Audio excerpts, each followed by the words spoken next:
Bonsoir, bienvenue dans ce journal des solutions. Comme toujours, nous allons faire preuve d'optimisme en découvrant quelques-unes des actions constructives menées dans nos régions. Voici le sommaire. Nous verrons que les jeux de rôle peuvent permettre aux jeunes de mieux comprendre le fonctionnement des Nations Unies. Nous nous intéresserons ensuite aux devoirs de mémoire et aux moyens de conserver les traces du passé. Enfin, nous découvrirons des solutions pour lever les freins à la pratique du vélo. Partout dans le monde, des jeunes peuvent se mettre dans la peau de membres de l'ONU grâce à un jeu de rôle. Cette simulation, dont le modèle est proposé par les Nations Unies, est très souvent organisée dans le cadre scolaire et permet de mieux comprendre les relations internationales. À Rennes, des lycéens ont participé à cet exercice grandeur nature avec comme thème du jour la guerre en Ukraine. Soudain, le lieutenant-colonel de Prat prend la parole pour détailler la situation en Ukraine. Les frontières de l'Ukraine sont toutes récentes. Elles datent de 1945. Les frontières sont toutes neuves. La délégation ukrainienne retient son souffle et appelle à l'aide. La Russie a engagé une guerre illégale et injuste dans une région pacifique. Des gens meurent, ce sont mes frères, ce sont mes amis, ce sont vos amis. La salle réagit en frappant sur les bureaux comme on le fait à New York. Pendant 2 jours, l'amphithéâtre du lycée s'est transformé en hémicycle de l'ONU. Les lycéens ont enfilé les costumes cravates, les chaussures qui blessent les pieds et les convictions des pays qu'ils représentent. J'ai préparé les points sur lesquels je savais que j'allais être attaqué et j'ai préparé aussi les points que je pouvais attaquer les autres pays. Et comme ça, on se barricade entre pays et on se prépare à attaquer, à être attaqué. Et à se sentir pendant 2 jours, là, je me sens vraiment émirati. La délégation italienne suggère... Comme leurs aînés, les lycéens débattent pour trouver des solutions à la crise ukrainienne.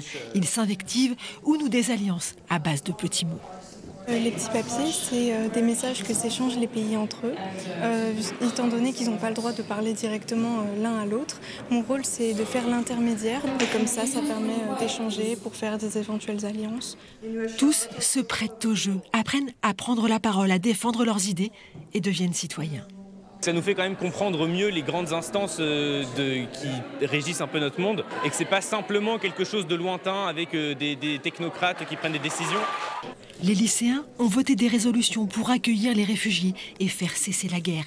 Elles n'auront pas de poids sur la scène internationale, mais elles en auront sans doute dans leur vie d'adulte. Cette simulation connaît un énorme succès. 400 000 écoles et universités en organisent chaque année dans le monde. Il faut dire que ces conférences sont un excellent moyen de comprendre l'ONU et de devenir un citoyen du monde. Damien Salvia, professeur d'histoire-géographie à Rennes, nous en dit plus sur les intérêts de cet exercice pour les élèves. Pour eux, c'est à la fois parler en anglais et puis surtout apprendre à débattre, à s'exprimer et sur des thèmes de géopolitique actuels. Donc c'est 3 en 1 et ça fonctionne très bien. Et finalement, le fait pour eux de jouer et de ne pas simplement voir le côté policé de quelqu'un qui parle devant en conférence de presse, c'est aussi quelque chose de complètement nouveau parfois et beaucoup plus amusant que finalement un exposé très classique, quoi.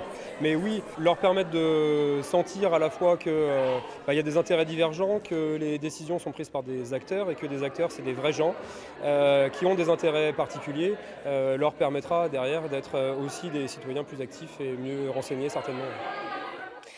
Alors il s'agit là d'une simulation, mais les jeunes peuvent participer de manière réelle et concrète au débat de l'ONU grâce au Forum de la jeunesse du Conseil économique et social. L'objectif est de leur permettre de proposer des idées. Pour en savoir plus, vous pouvez vous connecter sur le site dédié. Je vous propose à présent d'ouvrir une page consacrée aux devoirs de mémoire. Quelles sont les solutions pour l'entretenir? Alors il en existe évidemment beaucoup, mais aujourd'hui nous avons choisi de vous parler de 2 actions. La première est le don d'objets à des institutions chargées de les conserver. C'est le cas par exemple au musée de la Résistance et de la Déportation à Toulouse. C'est la pochette qu'a brodée ma grand-mère en déportation, donc avec son matricule. Et le sigle, donc le sigle, le triangle rouge.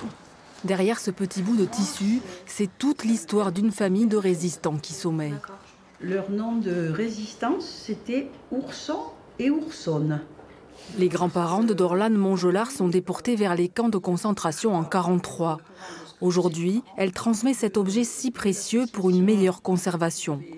La régisseuse des collections consigne les informations pour comprendre l'histoire de l'objet, un moment d'échange important pour les familles. Ce sont des objets qui ont une histoire, sur lesquels il y a un affect très important. Ce sont des objets de famille qui se donnent de génération en génération. Et donc de maintenir le lien, ça nous permet aussi de les associer aux projets et aux missions du musée, qu'ils ne se sentent pas forcément dépossédés ou démunis de leurs objets et de leur histoire. Le petit mouchoir brodé va sortir de son cadre pour être expertisé avant sa restauration. Donc ça fait 15 ans qu'il est encadré, c'est ça? Oui. Une étape qui réserve souvent de belles découvertes. Ah, on a Tiens. Donc la couleur a survécu sur la partie qui n'était pas en contact direct avec le soleil. Petite surprise agréable, c'est de voir la couleur intérieure qui n'est pas tout à fait partie. Seule sa grand-mère est revenue des camps de la mort, emportant avec elle ce bout de tissu qui porte la marque des opposants au Troisième Reich. Un petit triangle rouge brodé sur la poitrine des déportés dans les camps de concentration nazis. La pochette brodée rejoindra les 8000 autres objets restaurés et conservés dans les réserves du musée. Passeur d'histoire, le musée a pour mission de conserver et valoriser tous ces objets, objets de mémoire qui traversent le temps et les âges pour demeurer. Pour ne pas perdre ces traces du passé, le rôle des archives est également fondamental, que ce soit au niveau national, départemental ou municipal. Des spécialistes collectent, conservent, restaurent et valorisent des documents historiques. Pour nous parler de cette activité, nous avons contacté Claire Larieux. Elle est la déléguée générale de l'Association des archivistes français. C'est l'éclairage du jour. En fait, avec les archives, on peut vraiment comprendre ce qui s'est passé, éviter de le reproduire quand ça s'est mal passé, voir ce qui s'est bien passé quand on a bien réussi quelque chose, et puis tout simplement en fait retrouver la trace de ce qui a pu être fait au niveau du département, de la ville ou au sein d'une entreprise. Pas d'archives, pas de mémoire.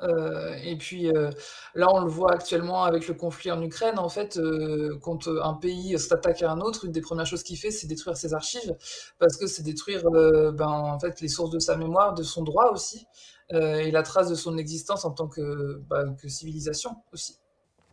Oui, alors on l'a compris, la conservation de tous ces documents du passé est essentielle.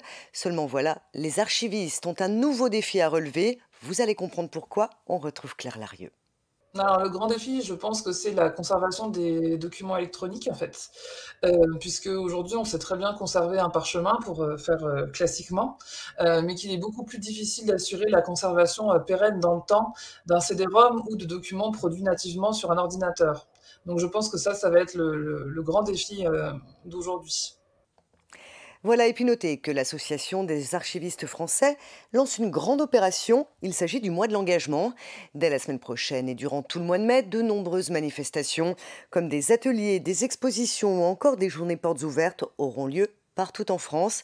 Pour connaître le programme, rendez-vous sur le site lemoisdelengagement.archiviste.org. On va à présent parler de l'engouement pour le vélo. Vous êtes de plus en plus nombreux à l'utiliser. Seulement voilà, que faire si l'on a envie de grimper sur une bicyclette, mais que l'on ne se sent pas très à l'aise? Eh bien, il suffit tout simplement de faire appel à des vélos-écoles. Ces structures, pour la plupart associatives, proposent des cours pour se remettre en selle.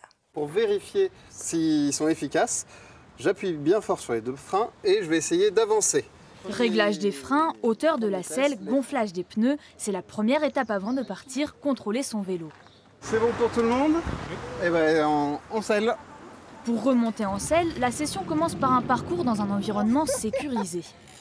Allez Viris, regarde là où tu vas. Tenir une ligne droite, slalomer entre des plots, indiquer sa direction avec son bras, pas facile. Les participants reprennent leur marque.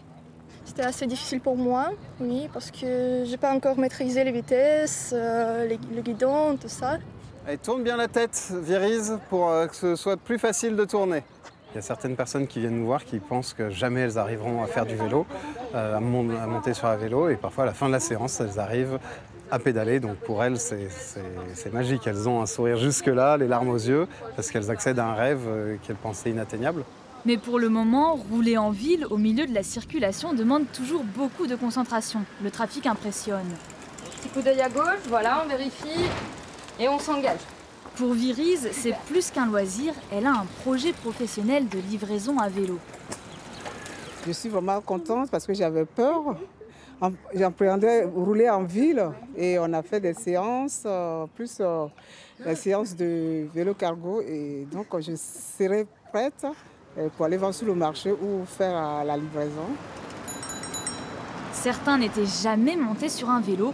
En cette séance, les voilà prêts à pédaler en toute sécurité. Ces vélos-écoles sont en plein développement en France, principalement dans les grandes villes. En 2020, plus de 10 000 personnes ont d'ailleurs pris des cours. Parmi les élèves, une grande majorité de femmes âgées de 30 à 50 ans.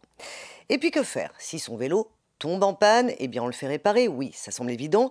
Mais il faut savoir que de plus en plus d'ateliers sont itinérants pour être au plus près des usagers. À Compiègne, par exemple, un réparateur se déplace à domicile, mais pas seulement. Regardez. À son stand au marché de Compiègne, les allées et venues sont incessantes. Il va y avoir un faux contact, ça reste allumé tout le temps. D'accord. Si vous pouviez jeter un petit coup d'œil. Ouais, très bien, je vais regarder. Hugo Oden a abandonné sa carrière d'ingénieur électronique informatique à Paris pour se lancer dans la réparation des vélos.